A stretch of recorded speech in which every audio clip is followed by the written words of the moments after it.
नमस्कार विद्यार्थी मित्रांनो, लक्षद्वीप अकॅडमीमध्ये तुमचं सर्वांचं सहर्ष स्वागत. आज आपण भारतीय राज्यघटनेतील महत्त्वाचं लेक्चर बघणार आहे, ते म्हणजे संसद. संसद म्हणजे काय, संसदेमध्ये कोणाकोणाचा समावेश होतो, त्यानंतर संसद विषयक माहिती काय हेच आमच्या विद्यार्थ्यांना माहित नाही. जे नवीन आहे त्यांना संसद म्हणजे काय हे माहित नाही. मी मागील लेक्चरला सांगितलं होतं की संसद म्हणजे काय, तर बघा, राज्यसभा, त्यानंतर आहे लोकसभा आणि त्यानंतर काय तर राष्ट्रपती, या तिघांचाही समावेश कशामध्ये होतो, संसदेमध्ये. त्याला म्हणायचं संसद. राज्यसभा, लोकसभा, राष्ट्रपती. बरं, संसदेचा कलम किती, 79. बरोबर. राज्यसभा 80, लोकसभा 81 आणि राष्ट्रपती कलम किती तर 52. ओके, आता आपण एक एक करून बघणार आहे. आता सर्वप्रथम आपल्याला काय बघणार आहे आपण, राज्यसभा या आजच्या लेक्चरला. याच्यानंतरच्या लेक्चरला आपण लोकसभा म्हणजे काय ते बघणार आहे आणि तिसरं म्हणजे काय तर आपण आपल्या भारताचे प्रथम नागरिक म्हणजे राष्ट्रपती हे आपण बघायचे आपल्याला. लक्षामध्ये. चला आता लेक्चरला आपण सुरुवात करूया. हे जर तुम्हाला बेसिक कन्सेप्ट लक्षात आली असेल की संसद म्हणजे काय आणि कलम लक्षात ठेवण्यासाठी एकदम सोपं. 79, 80, 81 आणि राष्ट्रपती मात्र किती तर 52, म्हणजे राष्ट्रपतींची निवड. चला लक्ष द्या. आता काय बघा, संसदेचा भाग कशामध्ये येतं, भारतीय राज्यघटनेच्या भाग 5 मध्ये तरतुदी. जो राज्यघटनेचा भाग 5वा आहे त्याच्यामध्ये संसदेची तरतूद केली प्रकरण 2 मध्ये. प्रकरण 2 आणि कलम किती पासून तर किती पर्यंत असणार आहे, तर बघा 79 ते 122 पर्यंत काय असणार आहे, कलम असणार आहे. मग सगळे करायचे का, अजिबात नाही, सगळे नाही करायचे. त्यापैकी आपल्याला काय ना, जे महत्वाचे आहे ना तेच करायचे आपल्याला. जे मी तुम्हाला IMP सांगणार आहे तेवढेच करायचे, जास्त डीप मध्ये करायचे अजिबात नाही. जे पेपरच्या दृष्टिकोनातून महत्वाचे, जे पेपरला वारंवार येऊ शकतात, त्याच्यावर आपण फोकस करूया. बघा 79 म्हणजे काय रे, तर भारतासाठी एक संसद असावी. 79 म्हणजे भारतासाठी एक काय तर संसद असेल. त्या संसदेमध्ये सांगितल्याप्रमाणे राज्यसभा, राष्ट्रपती, लोकसभा असणार आहे. राष्ट्रपती असणार कलम 52, राज्यसभा राहणार कलम 80 व लोकसभा राहणार कलम 81. यांचा समावेश होणार कशामध्ये तर संसदेमध्ये. ओके, चलो आता पुढे बघा. भारतीय संसदे राष्ट्रपती हे संसदेचा अविभाज्य असा घटक आहे. राष्ट्रपती जे आहे ना, आपले भारताचे प्रथम नागरिक, ते संसदेचा अविभाज्य घटक आहे. परंतु महत्वाचं काय बघा, परंतु संसदेच्या कोणत्याही सभागृहाचे ते सभासद नसणार. म्हणजे ते राज्यसभेचे पण सभासद नसणार आणि लोकसभेचे पण नसणार, पण ते काय तर आपल्या संसदेचा अविभाज्य घटक आहे. समजलं का. त्यानंतर पुढे बघा, संसदेचे सभागृह किती, 2 सभागृह. लक्षात ठेवायचं. IMP चे पूर्ण IMP याच्यामधलं असं काहीच नाही. मी जे सांगाल तुम्हाला तेवढं पूर्ण नोट डाऊन करून घ्या. राज्यसभा हे संसदेचं वरिष्ठ सभागृह मानलं जातं. बघा, वरिष्ठ अथवा द्वितीय सभागृह असं विचारता. आपल्या भारताचं वरिष्ठ सभागृह कोणतं, तर काय सांगायचं, राज्यसभा. त्याला काय ना द्वितीय सभागृह. आणि लोकसभा काय तर संसदेचं कनिष्ठ सभागृह आहे अथवा प्रथम सभागृह म्हणतात त्याला. असं जर विचारलं की संसदेचं प्रथम सभागृह कोणतं, त्यावेळी तुम्ही काय सांगणार, लोकसभा सांगणार. किंवा असं जर विचारलं की आपल्या संसदेचं कनिष्ठ सभागृह कोणतं, हे प्रश्न येऊन गेलेले पेपरला, त्यावेळी काय सांगायचं, लोकसभा. म्हटलं की राज्याचं किंवा देशाचं, राज्याचं नाही देशाचं वरिष्ठ सभागृह कोणतं, राज्यसभा सांगा आणि द्वितीय सभागृह. ओके, हे पूर्ण IMP तुमच्यासाठी येऊन घ्या. चलो पुढे बघा. राज्यसभा बघा, संसदेचे दुसरे व वरिष्ठ सभागृह. म्हणजे आता आपण राज्यसभेला सुरुवात करतोय एक प्रकारे. कलम 80 यानुसार राज्यसभेची आपण तरतूद किंवा आपण निर्मिती केली आहे. एकूण सदस्य संख्या कधीच विसरायची नाही, 250. विचारलेली पेपरला की राज्यसभा सदस्य संख्या किती, तर काय सांगायचं, 250 सांगणार. घटक राज्यांच्या विधानसभांनी, म्हणजे बघा लक्षात घ्या, घटक राज्यांच्या विधानसभांनी व केंद्रशासित प्रदेशांनी निवडून दिलेले जास्तीत जास्त 238 सदस्य. म्हणजे बघा इथं तुम्हाला मी एकदम प्रॉपर लिहून देतो. विधानसभा प्लस केंद्रशासित प्रदेशांनी निवडून दिलेले, केंद्र शासित प्रदेशांनी निवडून दिलेले 238 सदस्य हे कशामधले असणार आहे तर वाङ्मय, शास्त्र, कला, समाजसेवा या क्षेत्रातून राष्ट्रपती काय करतो 12 सदस्यांची निवड करतो. म्हणजे विधानसभा आणि केंद्रशासितचे 238 आले का बरोबर. आणि अजून एक प्रश्न विचारता की राष्ट्रपती राज्यसभेवर किती सदस्यांची निवड करता तर सांगायचं 12. मग 238 मध्ये जर 12 मिळवले तर 250 होता. म्हणून एकूण सदस्य संख्या एकूण राज्यसभा सदस्य संख्या 250. इथं मी राष्ट्रपती पण लिहून देतो तुम्हाला. पेपरला असा विचारला होता प्रश्न की घटक राज्यातून एकूण किती सदस्य संख्या असते राज्यसभेवर घटक राज्यांतून म्हणजे विधानसभा आणि केंद्रशासित. त्याचं उत्तर 238.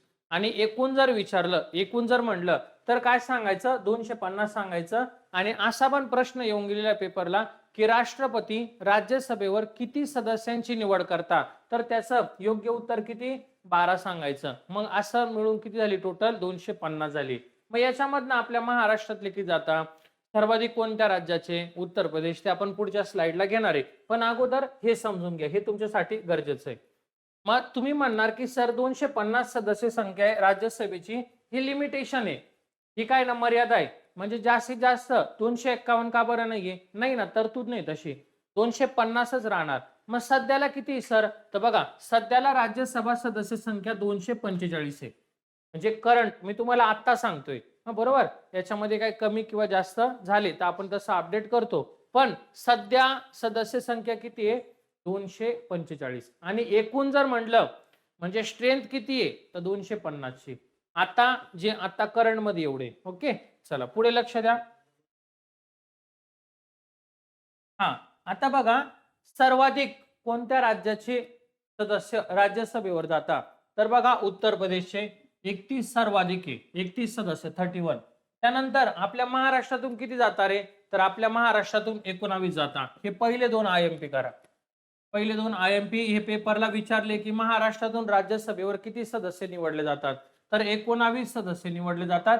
आणि सर्वाधिक विचारल्यास उत्तर प्रदेश सांगायचं 31 सदस्य. तमिळनाडूमध्ये किती 18. पश्चिम बंगाल आणि बिहार मध्ये 16. एकूण 245. बरं केंद्रशासित प्रदेशातून किती येतात रे तर बघा जम्मू काश्मीर मधून 4, दिल्ली मधून 3 आणि पॉंडिचेरी मधून 1 असे लक्षात ठेवायचं.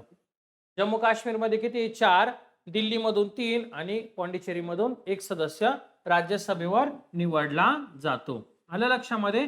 चला महत्वाचं लेक्चर आहे आज. याच्यामध्ये ना पेपर येणार पेपरला प्रश्न येणार म्हणजे येणार 100% येणार. तुम्ही फक्त तयारी करा व्यवस्थित.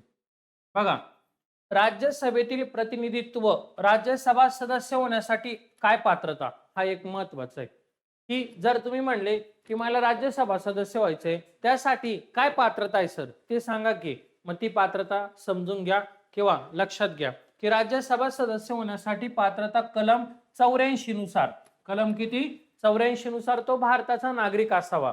सगळ्यात पहिले बाहेरचा चालणार नाही. भारतामधला काय असावा तर भारतातला नागरिक असावा तो कुठे राज्यसभा खासदार वगैरे होऊ शकतो.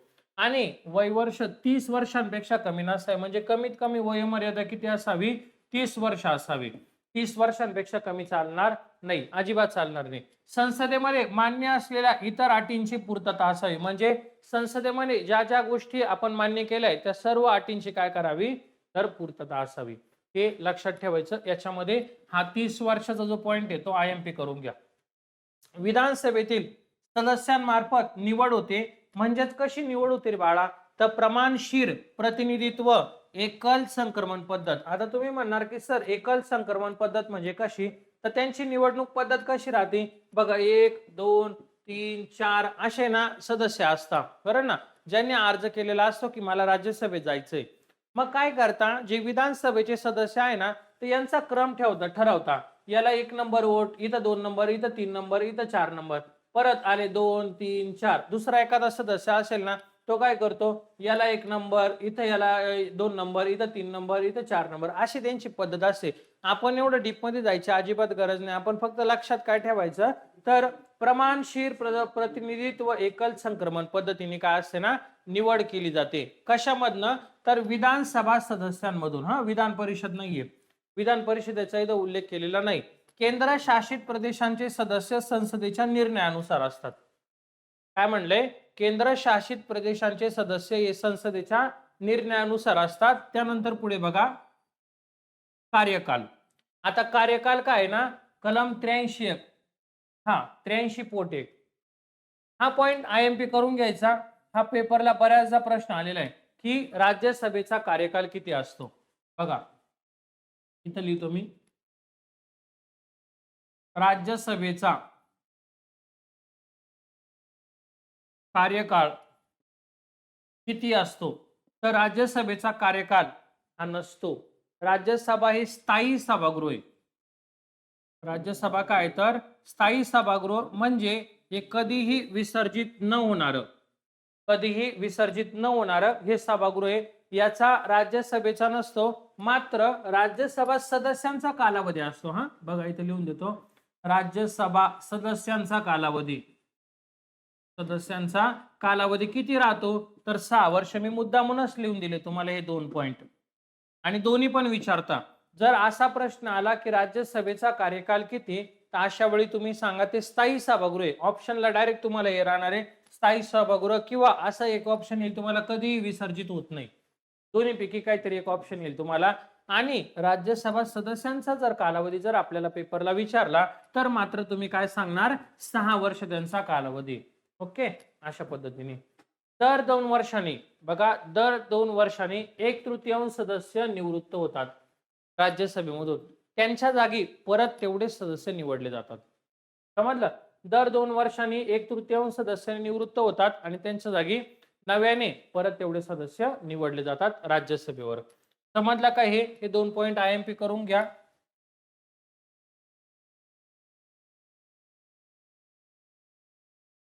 चलो पुढे बघा, आता राज्यसभेचे सभापती आणि उपसभापती हे कोण असतात, त्यांची निवड कोणत्या कलमाने होते, कशा पद्धतीने समजून घ्या. बघा, राज्यसभेचे सभापती कलम 89 नुसार निवडले जातात. कलम 89 नुसार निवडले जातात. ओके, हे झालं. त्यानंतर बघा बाळांनो, उपराष्ट्रपती हे पदसिद्ध सभापती असतात. उपराष्ट्रपती हे पदसिद्ध सभापती असतात. कशाचे रे, तर राज्यसभेचे. कशाचे, तर राज्यसभेचे कोण असतात, ते सभापती असतात. उपराष्ट्रपती म्हणजे जे भारताचे उपराष्ट्रपती असणार आहे ते राज्यसभेचे काय राहणार, सभापती राहणार. लक्षात घ्या, हे आपण मुद्दामूनच सध्याचे देत नाही, कारण सध्याचे राजीनामा दिलेला आहे. ओके, नवीन जे असणार आहे त्यानुसार. मग तुम्ही आता ते लक्षात घेऊ नका, फक्त एवढं लक्षात ठेवा, भारताचे जे उपराष्ट्रपती असणार आहे ते राज्यसभेचे कोण असणार आहे, तर सभापती असणार आहे. आणि सभापतींना जर पदावरून दूर केलं, करता येत नाही, म्हणजे सभापतींना पदावरून दूर करता येत नाही. उपराष्ट्रपतींना पदावरून पदच्युती होती, म्हणजे काय, त्यांना पदावरून काढलं जातं. जर उपराष्ट्रपतींना जर पदावरून काढलं तर राज्यसभेचं सभापती पद हे आपल्या आपच रिकामं होतं. किंवा उपराष्ट्रपतींनी, बघा आता उपराष्ट्रपती, जर उपराष्ट्रपतींनी त्यांच्या पदाचा उदाहरणार्थ काय ना राजीनामा दिला, जर राजीनामा दिला, उपराष्ट्रपतीच नाहीये, तर राज्यसभेचे सभापती राहतील का, नाही, ते पद आपल्या आपच रिकामं होतं. मग तिथला कारभार कोण बघणार, तिथलं कामकाज कोण बघणार, तर जे उपसभापती आहेत राज्यसभेचे, हे बघा हे उपसभापती, ते कामकाज बघणार. कुठपर्यंत, जोपर्यंत सभापती नवीन येत नाही तोपर्यंत. समजून घ्या. बघा, राज्यसभा सदस्यांमधून निवड कोणाची, उपसभापतींची. जे राज्यसभेवर सदस्य आहेत ते काय करतात, आपल्यामधूनच एकाची उपसभापती म्हणून निवड करतात. आणि सभापती जर अनुपस्थितीत असताना ते त्यांचं काम बघतात, ते उपराष्ट्रपती नव्हे. म्हणजे एवढं लक्षात ठेवायचं की जेव्हा उपराष्ट्रपती हे राज्यसभेचे सभापती म्हणून काम बघणारे, तेव्हा ते उपराष्ट्रपती नाहीये, त्या जागी बसले तर ते राज्यसभेचे सभापती म्हणून बसले. हा पॉइंट डोक्यात घ्या, हा समजून घ्या. लक्षात, चला पुढचं हे लक्षात ठेवा. एवढं हा पॉइंट IMP करा. जे IMP सांगतोय त्याच्यावर पेपरला प्रश्न येऊन गेले आणि येणारे परत. बघा, लोकसभा म्हणजे काय, लोकसभेमध्ये किती सदस्य असतात, महाराष्ट्रातून किती निवडले जातात. त्यानंतर लोकसभा म्हणायचं तरी कशाला, हे बघा राज्यसभा म्हटलं ना तरी पण खासदार, बरोबर, राज्यसभेवर पण खासदार असतात आणि लोकसभेवर पण काय असतात, खासदारच असतात. म्हणजे प्रत्येक जिल्ह्यामध्ये एक एक खासदार निवडला जातो. प्रत्येक म्हणजे महाराष्ट्रामध्ये जेवढं जागा आहे तेवढ्या. काही काही जिल्ह्यांमध्ये 2 मतदारसंघ आहे. असा प्रश्न येतो कधी कधी. बघा नाशिक उदाहरणार्थ, नाशिक जिल्ह्यामध्ये लोकसभेचे लोकसभेचे किती किती मतदारसंघ आहेत? मतदारसंघ आहेत. तर नाशिक जिल्ह्यामध्ये 2 मतदारसंघ आहे. असं प्रत्येक जिल्ह्याची स्ट्रेंथ आहे.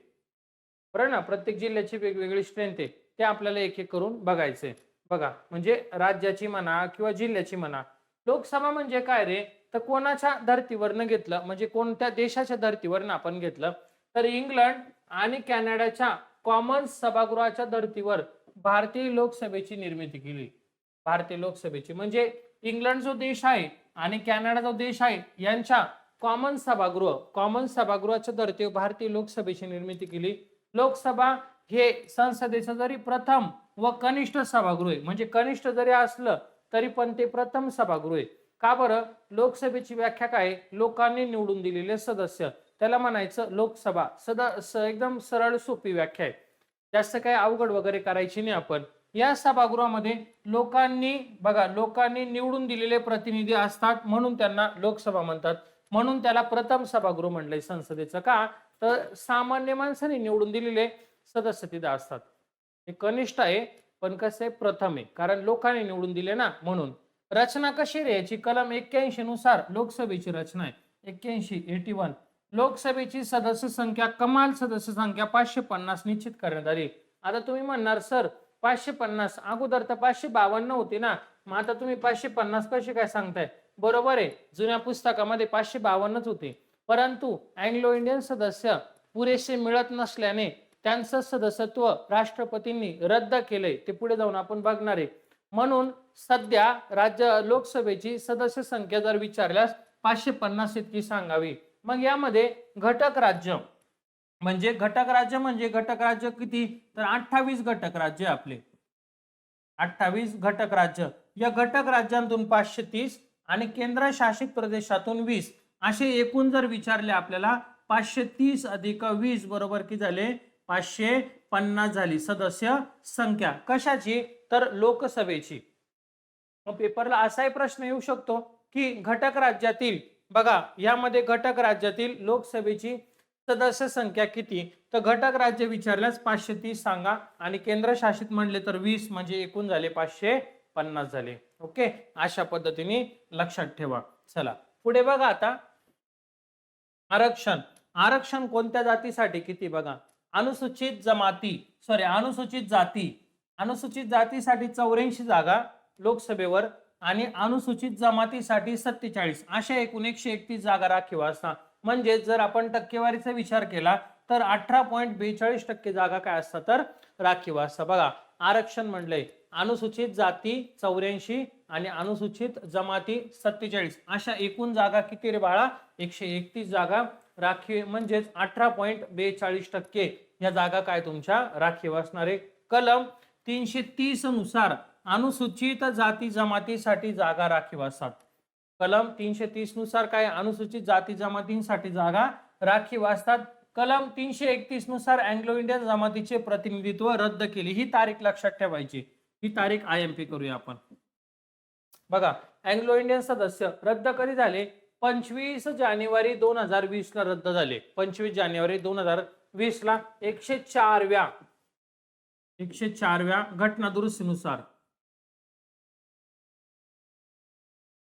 लक्षात ठेवा, पहिले 552 होते ना, मग आता भेटत नाही म्हणून. आणि कलम विचारल्यास काय सांगायचा?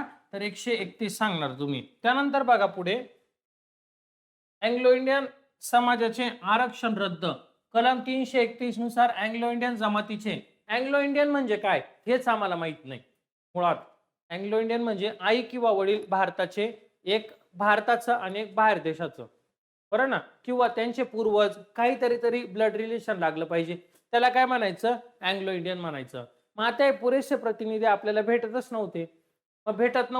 मग कशाला ठेवायचे? 552 सदस्य संख्या, गरजच नाही ना ठेवायची. मग काय केले? हे जे 2 होते ना, हे 2 वजा करून टाकले, कमी केले ते, मग उरले 550. सोपं आहे लक्षात ठेवायला. बघा प्रतिनिधित्व न मिळाल्यास राष्ट्रपती ह्या जमातीतून 2 सदस्यांची नेमणूक करत असत. बरोबर. मात्र 25 जानेवारी 2020 पासून अँग्लो इंडियन समाजाचे लोकसभेवरील सदस्यत्व रद्द करण्यात आले आहे. मी तुम्हाला ही तारीख IMP करून दिली, लक्षात ठेवायची. घटना दुरुस्ती विचारल्यास 104व्या घटना दुरुस्तीनुसार. ओके, चला पुढे बघा आता. आता हा एक पॉइंट महत्वाचा आहे की लोकसभेवर कोणत्या राज्याची सर्वाधिक सदस्य जातात, तर उत्तर प्रदेशचे सर्वाधिक सदस्य संख्या लोकसभेवर किती रे बाळा, तर 80. हे बघा, राज्यसभेवर जर म्हटलं, राज्यसभेवर तर किती सांगायचे, 31. आणि लोकसभेवर जर विचारलं तर उत्तर प्रदेशचे किती सांगायचे, 80 सांगायचे. आपल्या महाराष्ट्रामधून किती जाता, हे बघा. आणखीन एक प्रश्न तुम्ही लिहून देतो तुम्हाला, तो लक्षात ठेवा, जो पोलीस भरतीला विचारला गेलेला आहे. महाराष्ट्रातून राज्यसभा व लोकसभेवर एकूण किती सदस्य निवडले जातात. हा सरळ प्रश्न आलता की महाराष्ट्रातून राज्यसभा आणि लोकसभेवर किती सदस्य निवडले जातात. त्यांनी ऑप्शनला दिलं होतं 19, दुसरं ऑप्शन होतं 48, तिसरं ऑप्शन होतं 60 आणि त्यानंतरचं होतं चौथं ऑप्शन होतं 67. बघा, त्यांनी प्रश्न काय केलाय, आमचे विद्यार्थी प्रश्नच वाचत नाही, अर्धाच प्रश्न वाचता आणि एखादं उत्तर चुकून येता आणि घरी आल्यानंतर म्हणता की सर हे सिली मिस्टेक झालं. याला सिली मिस्टेक नाही म्हणते, याला तुमचा अतिघाईपणा आपण याला म्हणू शकतो की तुम्ही प्रश्न पूर्ण वाचत नाही. बरोबर ना. काय म्हणले, महाराष्ट्रातून राज्यसभा आणि लोकसभेवर एकूण सदस्य संख्या किती. आपल्याला फक्त राज्यसभा म्हणलं असतं तर 19 दिलं असतं, बरोबर ना. आपल्याला जर फक्त लोकसभा म्हणलं असतं तर आपण 48 म्हणलं असतं, परंतु आता दोघंही म्हणले ना, मग दोघांची टोटल करायची. 19 अधिक 48 बघ किती झाले रे बाळा, 8 8 16 आणि 1 17, 4 आणि 2 6, म्हणजे पर्याय क्रमांक 4 67 त्याचं योग्य उत्तर होतं. राज्यसभेवर 19 आणि लोकसभेवर 48, दोघांची टोटल केल्यावर किती होणार आहे, 67. सेपरेट विचारलं तसं उत्तर द्यायचं, सिंगल विचारल्यास या पद्धतीने आणि दोघे एकत्रित विचारल्यास या पद्धतीने उत्तर सांगायचं. आलं लक्षामध्ये. आणि भारतामध्ये सर्वाधिक लोकसभेवर सदस्य संख्या विचारली, लोकसभा असू द्या किंवा राज्यसभा असू द्या, विचारल्यास उत्तर प्रदेशाचं योग्य उत्तर सांगा. आणि महाराष्ट्रामध्ये राज्यसभा 19 आणि लोकसभा 48. ओके, चला पुढे लक्ष द्या आता. सदस्य होण्यासाठी पात्रता विचारता. सदस्य होण्यासाठी जर तू म्हणला की मला खासदार व्हायचंय, का नाही होणार. जर माणसाने ठरवलं की मला व्हायचंय तर प्रयत्न करायला करू शकतो, तू भारताचा नागरिक आहे, बरोबर ना. कोण नाही होऊ शकत जे भारताचे नागरिक नाहीये ते नाही होऊ शकत. बघा, सदस्य होण्यासाठी पात्रता कलम 84 नुसार तो भारताचा नागरिक असावा. तुम्ही भारताचे नागरिक आहे, 100% तुम्ही खासदार होणार. मुलगा राहू दे नाही तर मुलगी राहू दे. आहे की आता पण आहे ना, सगळ्यात कमी वयाचे खासदार आहे, सगळ्यात कमी वयाचे खासदार आहे महाराष्ट्रामध्ये. विधानसभा सदस्य आहे रोहित पाटील, माहितीये का, सगळ्यात कमी वयाचे सदस्य म्हणून आहे, बरोबर. आता सध्याला वय बघा, कमीत कमी वर्ष किती असावा, 25 वर्ष असावा कमीत कमी. जर तुम्हाला लोकसभामध्ये खासदार व्हायचे, तू म्हणला मी 20चा आहे आणि 22 वय माझं, 23 वय, चालणार नाही, थोडं थांबावं लागेल. 25 वर्ष काय करावं लागेल, पूर्ण होऊन द्यावं लागेल, जेणेकरून तुला लोकसभेचा खासदार होता येईल. त्यानंतर राखीव जागेसाठी उमेदवार त्याच जाती जमातीचा असावा. एखादी जागा जर समजा SC किंवा ST साठी जागा राखीव आहे आणि तू ओपन आहे, तू म्हणला मला इथं फॉर्म भरायचा, चालणार नाही, अजिबात नाही. ती जागा ज्या जमातीसाठी राखीव ठेवली आपल्या भारतीय राज्यघटनेनुसार, त्याच जातीचा उमेदवार त्या ठिकाणी फॉर्म भरू शकतो. म्हणजे ती SC साठी असेल तर SC, ST साठी असेल तर ST. लक्षामध्ये अशा पद्धतीने मतदार म्हणून नाव नोंदलेले असावे. तू मतदार यादीमध्ये तुझं नाव असावा, कारण तू लोकांकडे मतदान मागायला जाणार आणि तुझंच नाव मतदार यादीमध्ये नाही, असं चालेल का, अजिबात नाही. मग त्याच्यामुळे नाव नोंदलेले असावे. ओके, चला पुढे बघा आता. त्याचे नाव कोणत्याही संसदीय मतदारसंघात मतदार म्हणून नोंदलेले असावे. आता सांगितलं, काही टेन्शन नाही. लोकसभेची निवडणूक पद्धत कशी होते बघा आता. लोकसभेचे सदस्य 18 वर्षांवरील प्रौढ मतदार पद्धतीने, म्हणजे प्रौढ जे मतदार आहेत ते मतदान करतात. म्हणजे लोकसभेची जेव्हा निवडणूक येते ना, लोकसभा, राज्यसभेत नाही करते तुम्ही, लोकसभा, विधानसभा या जेव्हा निवडणुका येतात तेव्हा तुमचं वय 18 वर्ष कसं पाहिजे पूर्ण, म्हणजे 18 वर्षांवरील जे काही मतदार आहे ते मतदान करू शकता.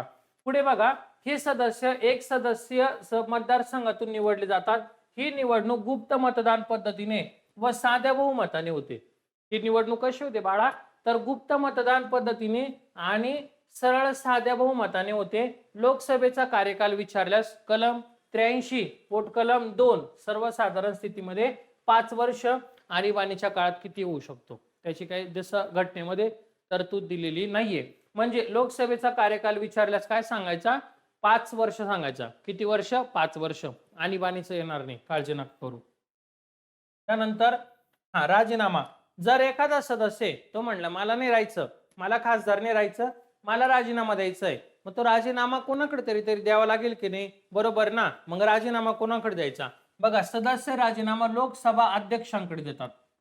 लोकसभेच्या अध्यक्षांकडे काय करता, हा राजीनामा देता. आणि मात्र पक्षांतर जर त्यांनी केलं तर त्याचं सदस्यत्व रद्द. म्हणजे तो जर म्हणला की मी ह्या पक्षामध्ये, समजा आता सध्याला तो एक्स पक्षामध्ये, कारण आपण कुठल्याही पक्षाचं राजकीय नाव घेऊ शकत नाही, आपलं शिक्षण हे क्षेत्र आहे, त्याच्याशी आपल्याला काही इंटरेस्ट नाही. आपण फक्त काय ना, आपण आणि आपली नोकरी ह्या गोष्टींवर फोकस करायचा. त्याच्यामुळे मी कोणाच्याच कोणत्या पक्षाचं आहे आणि कोण काय करतं त्याच्याशी मला 1% इंटरेस्ट नाही. म्हणून मी इथं काय म्हटलं की एखादा खासदार आहे तो एक्स या पक्षाचा आहे, ह्या पक्षातून तो दुसऱ्या एखाद्या पक्षामध्ये गेला, म्हणजे एखाद्या वाय पक्षामध्ये गेला, मग त्याचं काय झालं, पक्षांतर केलं ना, मग लोकसभा काय करतं, त्याचं सदस्यत्व रद्द करून टाकतं. आणि त्या ठिकाणी काय होते, परत निवडणूक होते.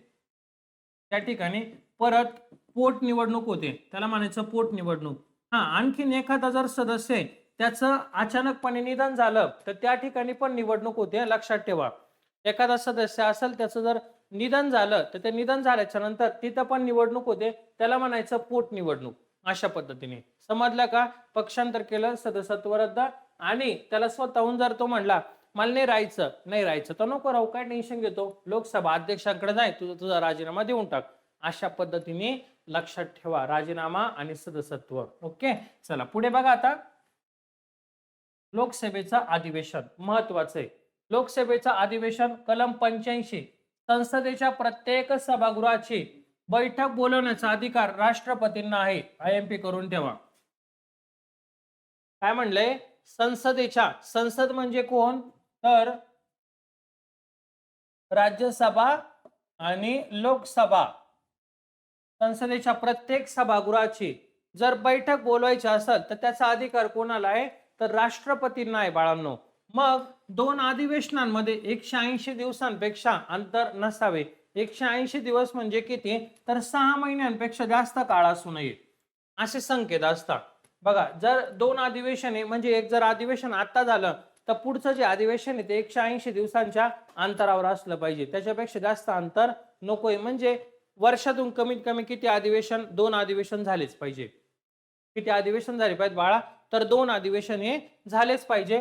कलम 100 पोट कलम 3 गणसंख्या. बघा, गणसंख्या म्हणजे इथं काय म्हणलंय, कोरम म्हणलंय, कोरम. लोकसभेचे अधिवेशन सुरू होण्यासाठी एकूण सभासद संख्येच्या 1 इतकी सदस्य संख्या ही गणसंख्या ठरवण्यात आलेली आहे. गणपूर्ती न झाल्यास लोकसभा अध्यक्ष सभागृह तहकूब करता. मग तुम्हाला प्रश्न पडला असेल की सर गणपूर्ती म्हणजे काय, गणपूर्ती म्हणजे काय, तर आता याचा मी तुम्हाला एक्सप्लेनेशन देतो. गणपूर्ती शब्दाचा अर्थ काय होतो, हे बघा, कमीत कमी सदस्य पाहिजे. कशासाठी, तर बघा, लोकसभेचं अधिवेशन सुरू करण्यासाठी. एक गेला मामाच्या गावाला, एक गेला एखाद्याच्या मित्राच्या लग्नाला, एक गेला फिरायला पावसामध्ये, एखादा आलाच नाही, आणि तुम्ही म्हणले की जेवढी संख्या आहे सर आता तुम्ही काय करा, हे लोकसभेचं अधिवेशन आहे ना सुरू करा, जाऊ दे जे 5 आले का 10 आले आपल्याला काही फरक पडत नाही, आपल्याला अधिवेशन सुरू करायचंय. लोकसभा अध्यक्ष म्हणतो असं अजिबात चालणार नाही. तुम्हाला मी काय सांगितलंय, कमीत कमी गणसंख्या पाहिजे, कमीत कमी गणसंख्या पाहिजे, तरच मी काय करल, अधिवेशन सुरू करल. नाही तर या अधिवेशन तुमचं काय करून टाकल, तहकूब करून टाकल. त्याचं मामाच्या मुलीचं लग्न असू दे, नाही तर कोणाचं लग्न असू दे, त्याला बोलून घ्या, त्याला बोलून घ्या. मग त्याच्यामुळे काय राहतं ना, सदस्य सर्वच्या सर्व उपस्थित राहतात. म्हणजे हा त्याचा काय ना अर्थ होता गणसंख्या किंवा कोरमचा. मी जो तुम्हाला आपल्या भाषेमध्ये एक्सप्लेन केला, हे जास्त गरजेचं होतं. तुम्हाला ह्या शब्दाचा अर्थ माहित होणं गरजेचं होतं, म्हणून ते समजावून सांगितलं. ओके, चला एकदा रीडिंग करू आणि मग नंतर पुढे आपण घेऊ. हे बघा, संसदेच्या प्रत्येक सभागृहाची बैठक बोलण्याचा अधिकार राष्ट्रपतींना. 2 अधिवेशनांमध्ये अंतर 180 दिवसांपेक्षा जास्त नसावे. गणसंख्या म्हणजे कोरम. लोकसभेच्या अधिवेशन सुरू होण्यासाठी एकूण सभासद संख्येच्या 1 इतकी सदस्य संख्या ही गणसंख्या ठरवण्यात आली आहे. गणपूर्ती न झाल्यास म्हणजे तेवढी संख्या जर नाही आली तर लोकसभा अध्यक्ष सभागृह काय करता बाळा, तहकूब करता. ओके, चल पुढे बघा आता. काय म्हणले, लोकसभेचे सभापती आणि उपसभापती, हे पण महत्वाचं आहे, हे पण तुम्हाला समजलं पाहिजे. डाऊट क्लिअर होणं जास्त गरजेचं आहे, कन्सेप्ट क्लिअर होणं गरजेचं आहे. कलम 93 इथं लोकसभेचे काय बाळा, सभापती आणि उपसभापती. आता लोकसभेमध्ये जे काही सदस्य असतात, समजा हे बघा लोकसभा, बरोबर ना. आता ही लोकसभा आपण उदाहरणार्थ धरली, उदाहरणार्थ हे सदस्य, आता एकदम प्रॉपर नाही काढले, तुम्ही जास्त मनावर नाही घ्यायचं. आता हे सदस्य काय करता माहिती का, यांच्यामधून हे जे बसलेले आहे ना, आता हे सगळे दिसत नाही तुम्हाला पण आहे याच्यामध्ये. ओके, यांच्यामधून काय करता, एकाची ना सभापती म्हणून निवड आणि एकाची उपसभापती म्हणून काय करता, निवड करतात. म्हणजेच काय माहिती का, निवडून आलेल्या सदस्यांमधून एक सभापती आणि एक उपसभापती निवडला जातो. कुठं रे बाळा, तर या लोकसभेवर निवडला जातो अशा पद्धतीने. ओके, आता ज्याची मेजॉरिटी जास्त, ज्या पक्षाचे सीट जास्त निवडून आले, साहजिक आहे त्याला जास्त मतदान पडणारे आणि त्याचे सदस्य राहणारे.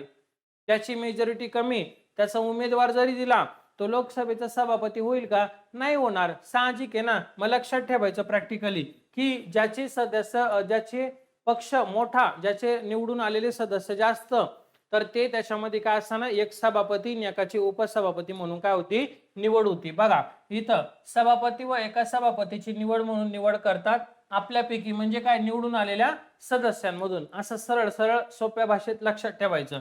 कार्यकाल काय, सभापती आणि उपसभापती यांचा कार लोकसभेचा कार्यकाल इतकाच आहे. म्हणजे लोकसभेचा कार्यकाल किती असतो, तर 5 वर्ष असतो. लोकसभेचा कार्यकाल किती असतो, तर 5 वर्ष असतो. म्हणजे सभापती आणि उपसभापती यांचा कार्यकाल किती असणार आहे, 5 वर्ष असणार आहे.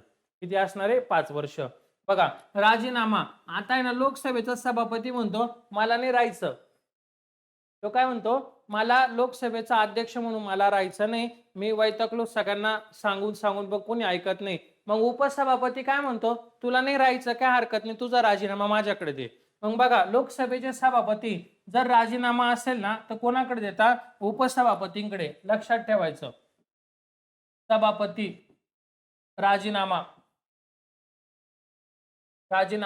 उपसभापतीकडे, आणि उपसभापती म्हणतो, आता सभापती झालं, उपसभापती मला नाही राहायचं तर नको राहू, तो म्हणतो माझ्याकडे राजीनामा दे. म्हणजे दोघं एकमेकांकडे काय तर अल्टरनेट करू शकता. सभापती आणि उपसभापती दोघांनी जर राजीनामा दिला तर लोकसभा काही लगेच विसर्जित होत नाही, तिथे एखादा आहे ना ज्येष्ठ सदस्य राहतो तो बसतो. बघा लोकसभेचे सभापती आपल्या पदाचा राजीनामा द्यायचा असल्यास ते उपसभापतींकडे देतात आणि उपसभापती राजीनामा द्यायचा असल्यास सभापती. म्हणजे सोपं काय, तर सभापती देणार उपसभापतीकडे आणि उपसभापती म्हणतो मी सभापतीकडे देणार. दोघं एकमेकांकडे काय ना अल्टरनेट करणार राजीनामा. सोप्या भाषेत लक्षात ठेवायचं, जास्त हॅडॅक करून घ्यायचं नाही, जास्त पुस्तकी लक्षात ठेवायचं नाही. काय होत नाही, पुस्तकी लक्षात तुम्हाला आठवणार पण नाही, पण तुम्ही जर आपल्या भाषेत जर लक्षात समजून घेतलं तर 100% तुम्हाला फायदा होणार.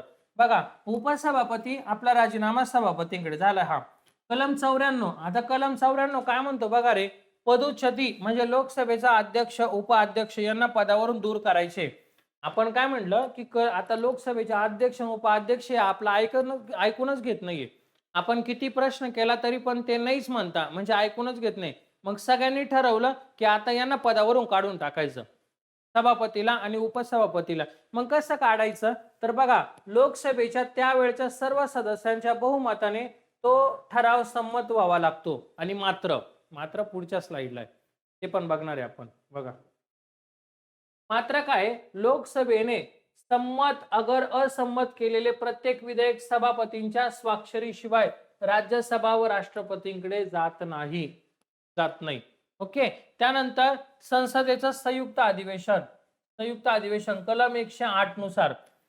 आता संसदेचं संयुक्त अधिवेशन म्हणजे काय, तर एखादं विधेयक आहे बघा, एखादं काय ना सामान्य विधेयकाबाबत संसदेच्या दोन्ही सभागृहांमध्ये मतभेद निर्माण झाले, तेव्हा संसदेच्या दोन्ही गृहांची संयुक्त बैठक बोलवण्याचा अधिकार राष्ट्रपतींना.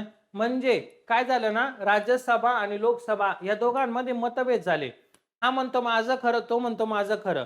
मग राष्ट्रपती म्हणले दोघांचंही खरं नाही, मी एक संयुक्त बैठक बोलवतो आणि त्याच्यामध्ये बघू काय काय नाही. मग बघा, संसदेच्या दोन्ही गृहांची संयुक्त बैठक बोलवण्याचा अधिकार हा कोणाला असणार आहे बाळा, राष्ट्रपतीला असणार आहे. हा प्रश्न IMP करून घ्या, पेपरला विचारू शकता. लोकसभेचे अध्यक्ष अनुपस्थित राहिले. लोकसभेचे अध्यक्ष म्हणले मला जमणार नाही, मला अर्जंट काम आलंय, मला बाहेर जायचंय, बरं ना, मला घरचं काम आलंय, मी फक्त जाऊन आलो. हे म्हणले ठीक आहे, काही हरकत नाही, तुला जायचं तर जा. मग काय झालं, संयुक्त बैठकीचे अध्यक्षपद लोकसभेचे उपाध्यक्ष. म्हणजे सांगायचं तात्पर्य काय तुम्हाला, की संयुक्त बैठक बोलवण्याचा अधिकार कोणाला आहे, तर राष्ट्रपतींना आहे. मात्र त्याचे अध्यक्षपद कोण भूषवणार, तर लोकसभेचे अध्यक्ष भूषवणार. लोकसभेच्या अध्यक्षांना काही कामकाज आलं, जर काही बाहेर देशामध्ये असले, ते जर नसेल तर त्यांच्या जागी अध्यक्षपद कोण भूषवणार बाळा, तर उपाध्यक्ष. कोण भूषवणार, उपाध्यक्ष. सोप्या भाषेत लक्षात ठेवायचं. इथून पुढं काही असेल तुला माहित असू दे नाही तर नसू दे, एक साधं लॉजिक सांगू, अध्यक्ष नसेल ना त्याचं कामकाज कोण बघणार आहे, उपाध्यक्ष. सोपं आहे. सभापती नसेल तर कोण पाहिजे, उपसभापती. सभापती राजीनामा उपसभापतीकडे, उपसभापती सभापतीकडे. या काय काय बेसिक गोष्टी इथं फिटच करून घ्यायच्या डोक्यामध्ये. जास्त लोड घ्यायचाच नाही, डोक्याला ताण नाही द्यायचं जास्त, सोपं काम करायचं. हे बघा, आता इथं काय म्हणलंय, आता अध्यक्ष पण नाहीये. हा, एखादा तुमच्यातलं एखादा अर्धा असेल ना, त्याला प्रश्न पडला असेल, आणि जर सर अध्यक्षाला काम आलं आणि उपाध्यक्षाला काम आलं, मग तिथं कोण कामकाज बघल, बरोबर आहे ना, प्रश्न पडणार साहजिक आहे ना. मग बघ, अध्यक्ष पण नाहीये आणि उपाध्यक्ष पण नाही, ते गेले फिरायला, त्यांना काहीतरी काम आलंय. मग हे दोघे अनुपस्थित असल्यास संयुक्त बैठकीचे अध्यक्षपद राज्यसभेचे उपसभापती भूषवतात. कोण भूषवणार आहे, राज्यसभेचे उपसभापती. समजलं. त्यानंतर बघा, राज्यसभेचे सभापती संसदेच्या संयुक्त बैठकीचे अध्यक्षस्थान का स्वीकारू शकत नाही, कारण ते भारताचे उपराष्ट्रपती. ते कोण आहे, भारताचे उपराष्ट्रपती. मग म्हणून त्यांना काय ना, राज्यसभेच्या सभापतींना संयुक्त बैठकीचे अध्यक्षपद स्वीकारता येणार नाही. हा, ते राज्यसभेचे सदस्य राहता का, नसताना बाळा. ते राज्यसभेचे सदस्य नसतात, ते राज्यसभेचे कोण राहता, सभापती म्हणजे उपराष्ट्रपती, म्हणून तशी घटनेत तरतूद आहे. पण तुम्ही काम वाढवायचं का, नाही, तुम्ही फक्त लक्षात ठेवायचं अध्यक्ष नाहीये, उपाध्यक्ष नाहीये, म्हणून ते संयुक्त बैठकीचे अध्यक्षपद उपसभापती भूषवणार आहे. पाठ करून ठेवायचं, सोपं काम एकदम. ओके. चला, आता शेवटची याच्यामध्ये बघा, लोकसभापती व लोकसभा सभापती आणि त्यांचे मुद्दे बघा काय काय. आता मी तुम्हाला लास्ट टाइम सांगितलं होतं का, राजीनामा. लोकसभा सदस्य असताना लोकसभा सदस्य राजीनामा लोकसभेच्या अध्यक्षांकडे देतात. म्हणजे एखादा सदस्य तो म्हणला की मला पदावर नाही राहायचंय, हेल्थ इश्यू असेल किंवा त्याला पर्सनल किंवा दुसऱ्या पक्षामध्ये त्याला पक्षांतर करायचंय, तर असे जे काही सदस्य असतात लोकसभेचे, जे खासदार चाललेले असतात, ते राजीनामा कोणाकडे देतात, तर लोकसभेच्या अध्यक्षांकडे काय देतात, ते राजीनामा देतात. आणि तुम्हाला अध्यक्ष सांगितलं होतं, उपाध्यक्षाकडे, उपाध्यक्ष अध्यक्षांकडे देतात. ओके, झाली कन्सेप्ट क्लिअर. त्यानंतर पुढचा मुद्दा बघा. आता पक्षांतर केलेल्या सदस्याचे सदस्यत्व रद्द होऊ शकते. म्हणजे एखादा सदस्य तो एखाद्या पक्षामध्ये, समजा आपल्या कुठल्या पक्षाचं नाव घ्यायचं नाही आपल्याला, तो एखाद्या एक्स पक्षामध्ये आणि त्याला दुसऱ्या पक्षामध्ये जायचंय, बरोबर ना, एखाद्या वाय पक्षामध्ये जायचंय, तर मग असा जात असताना त्यांनी जर राजीनामा दिलेला नसेल, म्हणजे लोकसभेच्या अध्यक्षांकडे राजीनामा दिला नसेल, तर त्याचं जे काही सदस्यत्व आहे ते आपल्याप रद्द होऊन जाईल. आणि त्या ठिकाणी त्याचा जो मतदारसंघ होता, त्या मतदारसंघामध्ये मात्र पोटनिवडणूक होते. एक छोटी निवडणूक असते, त्याला म्हणतात पोटनिवडणूक. आणि तिथं नवीन उमेदवार आणि परत निवडणूक आयोग तिथं निवडणुका घेतात, आणि नव्याने जो उमेदवार निवडून येणार त्याला तिथं लोकसभेचा खासदार किंवा त्या मतदारसंघाचा तो एक नवीन खासदार किंवा जे पक्षांतर केले ते जर परत निवडून आले, तर ते खासदार म्हणून त्यांची निवड असते. समजलं का. म्हणजे सांगायचं काय, जर पक्षांतर केलेले सदस्याचं सदस्यत्व रद्द होऊ शकते. ओके, एका पक्षातून दुसऱ्या पक्षात गेला तर. त्यानंतर बघा सभागृहाच्या बैठका असतात सभागृहाच्या, तर संसदेच्या प्रत्येक सभागृहाची बैठक बोलवण्याचा अधिकार बघा, संसदेच्या प्रत्येक सभागृहाची जी असेल त्या सभागृहाची बैठक बोलवण्याचा अधिकार राष्ट्रपतींना आहे. बैठक कोण बोलवणार? राष्ट्रपती बोलवणार. आणि याचं अध्यक्षस्थान आहे ना, अध्यक्षस्थान हा महत्वाचा आहे. लोकसभेचे अध्यक्ष असतात, लोकसभेचे सभापती म्हणूया किंवा आपण त्याला अध्यक्ष म्हटलं तरी चालेल, एकच अर्थ आहे दोघांचा. बैठक कोण बोलवणार? राष्ट्रपती. आणि त्याचं अध्यक्षस्थान कोण भूषवणार? तर लोकसभेचे अध्यक्ष किंवा सभापती. बरं, या दोन अधिवेशन होणार आहे, या दोन अधिवेशनांमध्ये 180 दिवसांपेक्षा जास्त अंतर नसावे. म्हणजे याचा अर्थ काय का, दोन अधिवेशन होतं वर्षाला, तर त्याच्यामध्ये दर 6 महिन्याला एक अधिवेशन होतं, दर 6 महिन्याला. ओके, समजलं? दोन अधिवेशनांमध्ये 180 दिवसांपेक्षा जास्त अंतर नसावे. चलो पुढे बघा आता. लोकसभेचे सध्याचे, मी आजचं सांगते तुम्हाला, जर काही राजीनामा दिला, निधन झालं, असं जर काही घटना घडली तर तुम्ही काय करायचं? अपडेट करून घ्यायचं. पण मी तुम्हाला जे काही आता तर काही चेंज झालेले नाहीये, मी त्यानुसार मी तुम्हाला सांगतोय की सध्याला आपल्या लोकसभेचे अध्यक्ष ओम बिर्ला आहेत. हा प्रश्न विचारतात, IMP करून ठेवा जे नवीन विद्यार्थी त्यांनी. लोकसभेचे सध्याचे अध्यक्ष कोण आहे? ओम बिर्ला. त्यानंतरचा हा प्रश्न बऱ्याचदा रिपीट झालेला आहे. पहिले सभापती कोण आहे? ग वा मावळणकर. ग वा मावळणकर हे लोकसभेचे कोण आहे बाळा? पहिले सभापती आहे. आणि पहिली महिला सभापती कोण आहे? लोकसभेची पहिली महिला सभापती आहे मीरा कुमार आहे. ज्या पहिल्या महिला सभापती झालेल्या आहे मीरा कुमार. आणि सभापतींना काय म्हणतात? तर स्पीकर असं म्हणतो. बघा, तुम्ही ऐकलं असेल की स्पीकर असा उल्लेख केला जातो त्याच्यामध्ये, की आम्ही म्हणजे अध्यक्ष न म्हणता अध्यक्ष म्हणता किंवा स्पीकर असं दोन्हीपैकी काहीतरी एक शब्दाचा वापर करतात. तर हे जे काय मी हे दिलेले तुम्हाला, हे सर्व IMP, हे सगळ्या याच्यावर पेपरला प्रश्न विचारला गेलेला आहे. सध्याचे सभापती ओम बिर्ला, पहिले सभापती ग वा मावळणकर, पहिली महिला सभापती मीरा कुमार, आणि सभापतींना काय म्हणतात? तर स्पीकर म्हणतात. त्याच्यामुळे याला सगळ्यांना काय करूया? IMP करून घ्या. ओके, चलो पुढे बघा आता. लोकसभेत निवडून आलेले सदस्य म्हणजे कार्यकाल किती त्यांचा? आता लोकसभेमध्ये निवडून आलेले सदस्यांचा कार्यकाल किती असणार आहे बाळा? तर सभापती आणि उपसभापती हे निवडतात. म्हणजे लोकसभेत निवडून आलेले सदस्य, सभापती आणि उपसभापतींची निवड बघा, सभापती व उपसभापतींची निवड. तर कोण करतं? जे लोकसभेमध्ये निवडून आलेले सदस्य असतात आणि ज्याचा पक्ष मोठा, ज्याचे पक्षातील सदस्य जास्त, त्या जास्त सदस्यांमधून एकाला उमेदवारी दिली जाते सभापतीसाठी, एकाला उमेदवारी दिली जाते उपसभापती, आणि निवडून आलेले सदस्य त्यांना मतदान करतात आणि त्यानुसार लोकसभेचे सभापती आणि उपसभापती यांची निवड केली जाते. एकदम सोप्या भाषेत लक्षात ठेवायचं, अजिबात अवघड नाही करायचं. जर तुम्ही अवघड करणार, पुस्तकी भाषा शिकायला जाणार, तर तुमची परीक्षा निघून जाईल. आपल्या भाषेमध्ये समजून घ्यायचा प्रयत्न करायचा. अध्यक्ष, उपाध्यक्ष निवड कोण करतं? निवडून आलेले सदस्य. एवढंच करायचं, याच्यापेक्षा जास्त करायचं का? नाही करायचं. आपल्या परीक्षेचं स्वरूप समजून घ्या आणि त्यानुसार अभ्यास करा. उगाच काहीतरी मोठे मोठे पुस्तक घेऊन बसणार, त्याच्यातला एखादा अर्धा मार्क येईल, त्यापेक्षा कधी कधी छोट्या नोट्स असतात, त्या पॉवरफुल असतात. जशा या आम्ही देतोय कंटेन तुम्हाला, हे जे कंटेन आहे ना, इतकं उपयोगी ना, तुम्हाला कोणी शाश्वती देणार नाही. मी तुम्हाला शाश्वती देतोय की याच्यामधला प्रश्न येणार म्हणजे येणार. का? तर आम्ही पण अभ्यास करून मागच्या 10 वर्षांमध्ये प्रिपरेशन करून कोणकोणते प्रश्न विचारतात त्यानुसारच आम्ही नोट्स बनवतो.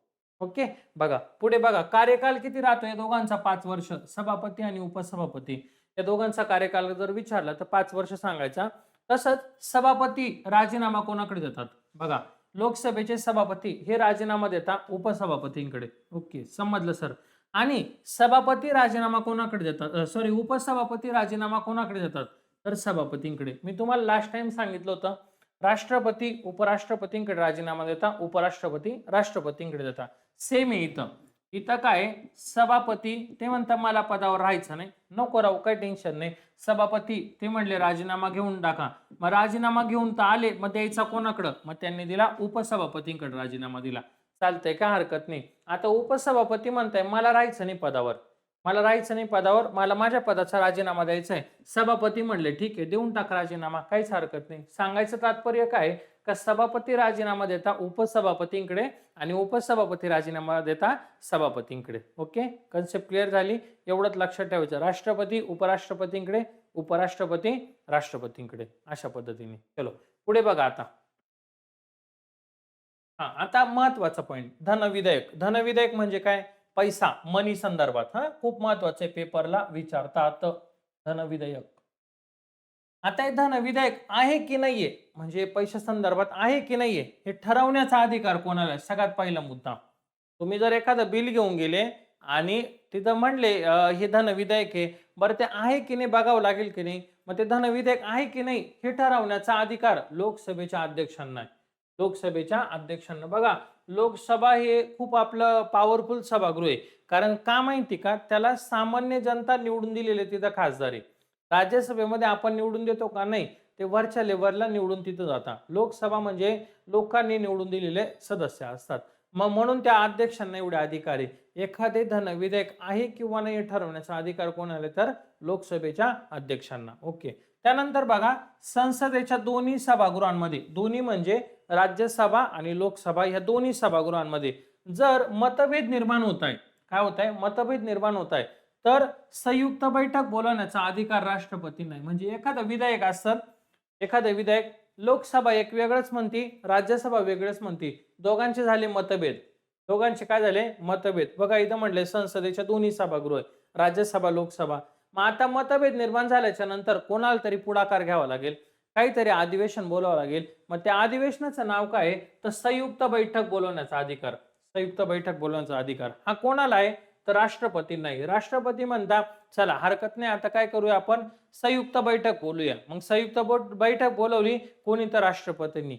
झाली बैठक. मग आता या बैठकीचं अध्यक्षस्थान कोण भूषवणार? संयुक्त बैठकीचे अध्यक्षस्थान तर लोकसभेच्या अध्यक्ष हे संयुक्त बैठकीचं काय करतात? तर अध्यक्षपद भूषवतात. हे लक्षात ठेवा, हे विसरायचं नाही.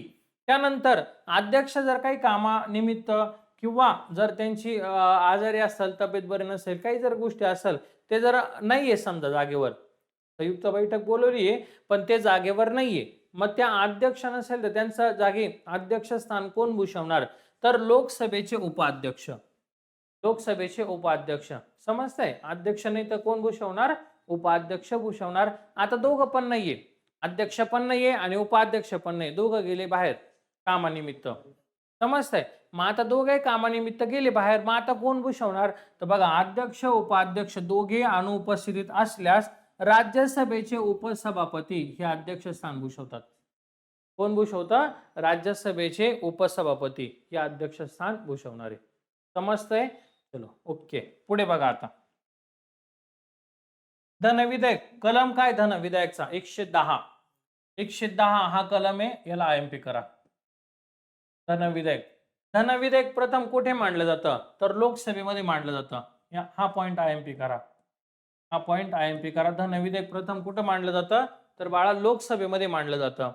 कलम 109 पोट कलम 1 नुसार लोकसभेमध्ये मांडलं जातं. कोणत्या कलमाने? 109 पोट कलम 1 नुसार. एवढं गरजेचं नाही, फक्त एवढं लक्षात ठेवायचं, प्रथम कुठे मांडलं जातं? तर लोकसभेमध्ये. त्यानंतर लोकसभेमध्ये मंजूर झालं धनविधेयक. आता लोकसभेने काय केलं? आमच्याकडनं मंजुरी, आता त्याला पुढे पाठवा त्याच्या पुढच्या कामानिमित्त. मग पुढे पाठवल्याच्या नंतर बघा, राज्यसभेकडे संमतीसाठी पाठवलं जातं. राज्यसभेला म्हणलं की आमचं क्लिअर झालंय, आम्ही संमत केले, आता आम्ही इथून पुढे तुमच्याकडे पाठवतोय, तुम्ही संमत करून घ्या. मग ते म्हणले आम्हाला दिवस पाहिजे. किती? तर 14 दिवसांच्या आत द्या. 14 दिवसांच्या आत राज्यसभेने. आणि जर राज्यसभा म्हणते की 14 दिवसांच्या आत निर्णय देत नाहीये, तर असं मानलं जातं का दोन्ही सभागृहांनी ते संमत केलं. बघा, हे खूप महत्वाचं आहे, लक्षात घ्या. जर धनविधेयक आहे, कलम 110 आहे, त्याचा व्याख्या 110 ची लोकसभेमध्ये 109 पोट कलम 1 नुसार मांडलं जातं. प्रथम लोकसभेत मांडलं जातं आणि लोकसभेने मंजूर केलं का ते पुढे राज्यसभेमध्ये पाठवलं जातं. राज्यसभेने पाठवलं का त्यांना 14 दिवस दिलं जातं. याच्यात तुम्ही बघा, तुम्हाला काय बघायचं सगळं व्यवहारिक वगैरे पूर्ण वाचन करून घ्या. ते वाचन केल्याच्या नंतर त्यांनी जर 14 दिवसाच्या आत जर उत्तर नाही दिलं, म्हणजे निर्णय जर नाही दिला, तर असं मानलं जातं की राज्यसभेने त्याला मंजुरी दिली म्हणजे दोन्ही सभागृहांची मंजूर केले असं मानले जाऊन आणि ते पुढं पुश केलं जातं धन विधेयक. हे खूप महत्वाचं आहे. आपल्याला याच्यावर प्रश्न आलेला आहे बघा. हा एक आहे. त्याच्यानंतर आहे ना पुढे हा किती दिवसासाठी पाठवलं जातं, तर 14 दिवसांसाठी. हा एक प्रश्न आलेला आहे. महत्वाचं लेक्चर आहे खूप तुमच्यासाठी. ओके, चला पुढे बघा आता. शेवटचा आता अंदाजपत्रक. आता अंदाजपत्रक म्हणजे काय, याचा अर्थ काय, अंदाजपत्रक कशाला म्हणायचं. तर बाळा दरवर्षी दरवर्षी एक शब्द तुम्ही ऐकत असाल, बजेट. हे बजेट याच्यामध्ये म्हणता मोबाईल स्वस्त झाला, गाड्या महाग झाल्या, इलेक्ट्रिक वस्तू स्वस्त झाल्या, कपडे महाग झाले, खाण्याच्या पदार्थांवर जीएसटी जास्त लागला. असं दरवर्षी तुम्ही ऐकता कुठं ना कुठं, बरोबर की नाही. मग ते काय राहतं, त्याला म्हणतो अर्थसंकल्पीय बजेट म्हणतो आपण. आणि आपल्या मराठी भाषेमध्ये मराठी भाषेमध्ये म्हणजे आपल्या राज्यघटनेमध्ये त्याला एक शब्द आहे, त्याला म्हणायचं अंदाजपत्रक. त्याची तरतूद नाही अशी अंदाजपत्रकाची, अशी तरतूद दिलेली नाहीये. फक्त ते काय वार्षिक अंदाजपत्रक म्हणतात. म्हणजे बजेट या शब्दाचा तिथं काही उल्लेख केलेला नाहीये बजेटचा. हा आपण उल्लेख केलाय. तिथं काय म्हणतात, वार्षिक अंदाजपत्रक असं म्हणतात. कलम 112, 113, 114, 116 मध्ये त्याची वेगवेगळ्या स्वरूपामध्ये तरतूद केलेली आहे. कलम 112 मध्ये ते मांडलं जातं. 112 बजेट म्हणतो आपण त्याला. बरं, अंदाजपत्रकावरील चर्चा आणि मतदान करायची कलम 113. अंदाजपत्रकावर तुम्हाला काय करायची, चर्चा व मतदान करायची कलम 113. लोकसभेची मंजुरी मिळाल्यानंतर ते 114 साठी हे राहतं पुढं. लोकसभेने मंजुरी दिल्यानंतर पुढे पाठवता कलम 114 नुसार त्याला खर्चासाठी अधिनियम असं न म्हणता त्याला विनियोग विधेयक असं म्हणतात. त्याला काय म्हणतात, विनियोग विधेयक. एवढं डीप मध्ये करायची गरज नाही आपल्याला. अतिरिक्त आकस्मिक व अनादी वय कलम 116. ओके, व्यय. लोकसभेने अंदाजपत्रकास मंजुरी दिल्यास तीच संसदेची मंजुरी मानली जाते. काय म्हणलंय, लोकसभेने अंदाजपत्रकाला जर मंजुरी दिली तर समजायचं तीच संसदेची मंजुरी मानली जाते. ओके, तुम्ही फक्त एवढं लक्षात ठेवा, वार्षिक अंदाजपत्रक कोणत्या कलमाने, 112 नुसार मांडलं जाते. समजलं. बाकीचं एवढं खालचे पॉईंट नाही केले तरी चालतंय. मी जेवढं तुम्हाला सांगितलंय तेवढा एक पॉईंट लक्षात ठेवा. मी याला स्टार करून देतो, बाकीचे नाही केले तरी चालेल. चलो, अशा प्रकारे संसदेचा पार्ट 3 जो होता तो आपला पूर्ण झालाय. आता लवकरच आपण पुढील लेक्चरला भेटू. सगळ्यांना समजत असेल अशी अपेक्षा करतोय. नोट्स काढा, महत्वाचं देतोय, जास्त डीप मध्ये करायची गरज नाही. व्यवस्थित करा जेणेकरून तुम्हाला समजलं पाहिजे. मोजका अभ्यास करा, क्वालिटी करा. लक्षात. चलो, आता आपण इथंच थांबूया. लवकरच पुढील लेक्चरला भेटू. धन्यवाद.